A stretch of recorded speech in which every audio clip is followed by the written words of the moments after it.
what is agentic marketing? And how is it different from what has come before? Love to hear from maybe Chris. Maybe why don't you jump in on this one? Yeah, I mean, maybe we'll start with agentic AI. I guess for people who are joining for the first session, we maybe define what we mean by agentic AI, which is it's kind of the precursor to AGI. So we started with AI, now we have agentic AI, and we're on the path to AGI, and we can fake some AGI stuff with AI agents. And so whereas now we might say something like write me a subject line, you might say that to the AI. With agentic AI, you might say something like run a reactivation campaign for users who ghosted us in the last 90 days. And when your AI is set up correctly, it will pull the right audience, it will draft the email flow, it'll test subject lines, it'll send messages, it'll monitor performance, and then it'll report back to you how it's done. So that's the transition we're making from what we had before, which is like Chat GPT into agents. Right. Someone else gave a counterpoint on that. Yeah, I'll jump in.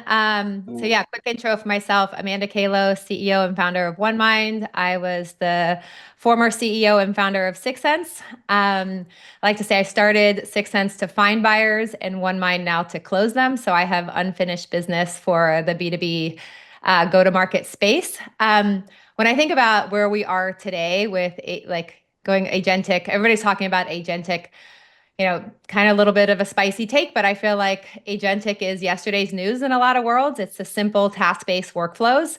And Chris, as you mentioned, really the where we're going is to the place of AGI. And what is the definition of AGI? If you talk to Sam Altman, it can replace workers and do as well across a specific job as a human. I think we all think of AGI as having the EQ plus the IQ as well, and the emotional intelligence and the relationship building. And there's other pieces that we're not 100% there yet, but in the context of sales and marketing, can it carry on a conversation, engage buyers, meet them when they're active and ready, and give them what they're looking for to drive the end goal, which is pipeline and close one business, and doing it in a delightful way. And I think that's ultimately we are at AGI and GTM if we can do it in a way that really serves buyers. And if we serve buyers, we're going to serve our own needs of growth and efficiency.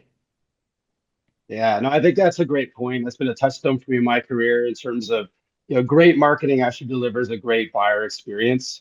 And I don't know, is AI really doing that yet? Are AI agents actually delivering a superior buyer experience yet? I feel the answer is no, but I would love to hear maybe someone who believes that yes and a no on are we actually delivering great experience yet with AI agents? Oh, I'm a fuck yes. Sorry for that. Yeah. And it's, through our superhumans, but I'll leave it at that. And it's far better than what a human can do.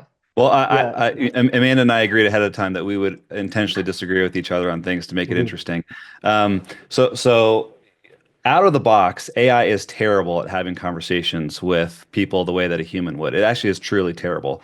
In our platform, we've had to do an incredible amount of put in place an incredible number of controls to force the AI to act in a specific way that feels more natural, the way that we would interact with each other as humans. And so you can definitely get it better. I still wouldn't say that it's an excellent replacement for a human when you're doing kind of AI conversations.